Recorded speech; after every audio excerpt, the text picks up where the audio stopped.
Hello বন্ধুরা, আজকে আমি আপনাদেরকে দেখাবো লক্ষ্মীর ভান্ডার প্রকল্পের ফর্ম আপনারা কীভাবে ফিল আপ করবেন। স্টেপ বাই স্টেপ আমি দেখাবো কী কী ডকুমেন্টস আপনারা দেবেন এর সাথে, এবং আপনার ফর্মটি কোথা থেকে জমা করবেন এবং কোথাও জমা করবেন না, এবং কোথা থেকে তুলবেন ফর্মটি, এবং দুয়ারে সরকার যখন বসবে তখনই কী এটা জমা দিতে পারবেন। সমস্ত বিষয়ে আপনাদের কোশ্চেনের অ্যান্সারে আমি নিয়ে এসেছি এই ভিডিওর মাধ্যমে আপনাদেরকে দেখাবো। আপনারা যদি নতুন হয়ে থাকেন আমার ভিডিওতে লাইক ও সাবস্ক্রাইব করবেন। কিছু জানাবার থাকলে আপনারা কমেন্ট বক্সে আমাকে জানাতে পারেন। চলুন তাহলে আমরা দেখে আসি স্টেপ বাই স্টেপ ভিডিওটি। আমরা স্টেপ বাই স্টেপ ফর্মটি ফিল আপ করবো এবং 1 থেকে 3 নম্বর ফর্মটি থাকবে এবং কী কী ডকুমেন্টস থাকবে সমস্তই আমি বলবো। স্টেপ বাই স্টেপ দেখে আসি, চলুন তাহলে। সবার প্রথমে আমরা দেখতে পাচ্ছি যে এটি হচ্ছে 1 নম্বর ফর্ম লক্ষ্মী ভাণ্ডারে। এই লক্ষ্মী ভাণ্ডারের ফর্মটি কিন্তু আমাদের সম্পূর্ণ দেখতে এরকম লাগবে। সবার প্রথমে আপনারা দেখতে পাচ্ছেন আপনারা কালার পাসপোর্ট সাইজের ফটো। আপনারা যে অ্যাপ্লিকেন্ট যে অ্যাপ্লাই করছেন তাদের কিন্তু কালার পাসপোর্ট সাইজের এক পিস ফটো আপনারা ডান সাইডে আটকে দেবেন, এবং তার নিচে লেখা আছে দেখতে পাচ্ছেন আপনারা অ্যাপ্লিকেশন আইডি। এই অ্যাপ্লিকেশন আইডি এবং আপনাদের যে রেজিস্ট্রেশন নাম্বার, এই দুটো নাম্বারটা আপনারা ছেড়ে দেবেন। এই দুটো নাম্বার কিন্তু অফিসিয়াল থেকেই আপনাদের করে দেবে, আপনাদের কিন্তু এটি করতে হবে না বা খোঁজার জন্য আপনারা খুঁজতে যাবেন না। এটা আপনারা ছেড়ে দিয়ে আপনারা নিচের স্টেপটা চলে আসবেন। নিচের স্টেপটা আসলে আপনারা দেখতে পারবেন সবার প্রথমে আমরা দেখতে পাচ্ছি যে এখানে স্বাস্থ্যসাথী কার্ড নাম্বার। আপনাদের যদি স্বাস্থ্যসাথী কার্ড নাম্বার যদি থাকে তাহলে আপনারা এখানে বসাবেন, নয়তো আপনারা ছেড়ে দেবেন। এখানে কিন্তু আধার কার্ডের নাম্বারটি আপনারা অবশ্যই বসাবেন। আধার কার্ডের নাম্বার বসানো হয়ে গেলে আপনারা তার নিচের স্টেপে চলে আসবেন, দেখবেন অ্যাপ্লিকেন্ট নেম। এখানে আবেদনকারী যে হচ্ছে তার কিন্তু নামটি বসাবেন।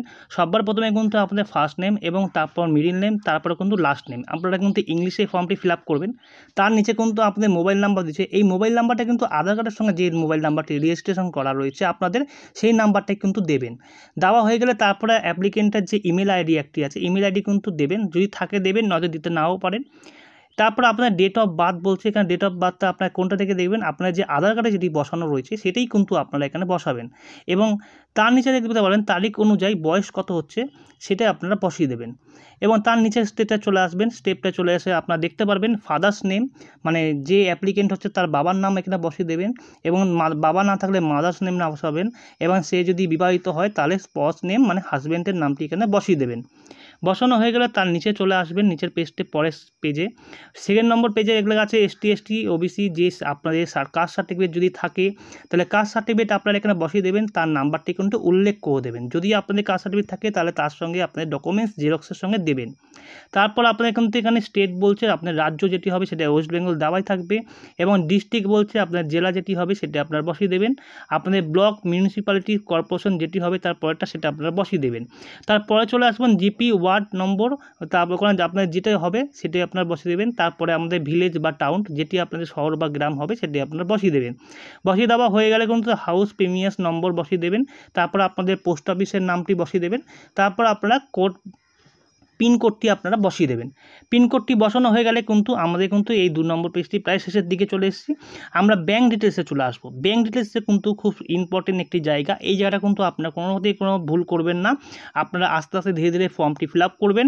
ব্যাঙ্ক ডিটেলসে কিন্তু ব্যাঙ্কের নাম দিয়েছে, প্রথমে ব্যাঙ্কটা কোন ব্যাঙ্ক সেই ব্যাঙ্কের নাম দেবেন, এবং ব্যাঙ্কের নাম দেওয়া হয়ে গেলে আপনারা কিন্তু তার নিচে ব্যাঙ্কের ব্রাঞ্চের নামটি বসিয়ে দেবেন। ব্রাঞ্চের নাম বসানো হয়ে গেলে ব্যাঙ্কের অ্যাকাউন্ট যে নাম্বারটি আছে আপনাদের সেভিংস ব্যাঙ্কের, সেই অ্যাকাউন্ট নাম্বারটি বসিয়ে দেবেন।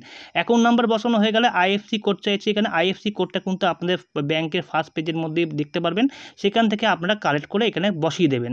বসানো হয়ে গেলে আমাদের কিন্তু কাজটি সম্পূর্ণ প্রায় শেষের দিকে চলে এসছে, এবং এখানে কিন্তু ডকুমেন্টস রিকোয়ারমেন্ট বলছে। এখানে ডকুমেন্টস বলতে কালার পাসপোর্ট সাইজের ফটোগ্রাফ দেবেন, এবং এখানে কিন্তু আধার কার্ড বা স্বাস্থ্যসাথী কার্ড। এখানে যদি স্বাস্থ্যসাথী কার্ড না থাকে তাহলে আপনারা কিন্তু দেবেন না, তাহলে কিন্তু স্বাস্থ্যসাথী কার্ড ছেড়ে দেবেন। এখানে কিন্তু আধার কার্ডটি আপনার জেরক্স অবশ্যই দেবেন। এখানে বলেই দিয়েছে এখানে, তার নিচে আপনার এসটি সার্টিফিকেট যেটা দিতে বললাম যদি থাকে তাহলে আপনারা এখানে কিন্তু নাম্বার মেনশন করলে তাহলে কিন্তু আপনারা অবশ্যই জেরক্স কপি কিন্তু দেবেন। এবার ছাড়াও আপনার যদি আদার্স কোনো যদি সার্টিফিকেট থাকে তাহলে আপনারা প্রোভাইড করতে পারেন। এখানে আমাদের এখানে পেজটি হয়ে গেল, আমরা নিচের পেজে চলে আসবো। তার 3 নম্বর লাস্ট পেজ, আমরা ডিক্লারেশন যে পেজটি আছে এখানে কিন্তু আপনার তারিখ এবং সিগনেচার আপনারা করে দেবেন। করে দেওয়ার পরে কিন্তু আপনারা দেখতে পাবেন তার নিচে অ্যাকনলেজমেন্ট স্লিপ। এটা কিন্তু অফিসিয়াল লোকেরা যারা জমা নেবে তারা কিন্তু এই জায়গাটা ফিল আপ করবে। ফিল আপ করে কিন্তু আপনাকে সিগনেচার এবং স্ট্যাম্প মেরে এই কাগজটি আপনাকে দিয়ে দেবে। এই কাগজটি আপনারা সঙ্গে রেখে দেবেন। আপনারা পরবর্তীকালে আপনাদের যে কাজটি জমা দিয়েছেন অ্যাপ্লিকেশনটি সেটা কতদূর আগিয়েছে সেটা আপনারা ট্র্যাক করতে পারবেন, এবং আপনারা পরবর্তীকালে যদি আপনাদের কোনো সমস্যা হয় এই অ্যাকনলেজমেন্ট স্লিপের অনুযায়ী আপনাদের কিন্তু এগেনস্টে কাজটি হবে। আর যখন আপনাদের এই কাগজটি দুয়ারে সরকারে বসবে তখন তো আপনারা ওখান থেকে কালেকশন করে আপনারা ওখানেই জমা করতে পারবেন ফিল আপ করে। এবং যখন দুয়ারে সরকার বসবে না, যারা গ্রামে থাকেন তারা কিন্তু বিডিও অফিস থেকে কালেকশন করবেন, ওখানেই জমা করবেন। এবং যারা শহর অঞ্চলে থাকেন তারা কেএমসি অফিস থেকে কালেকশন করবেন, কারণ কেএমসিতেই আপনারা ফিল আপ করে জমা করবেন।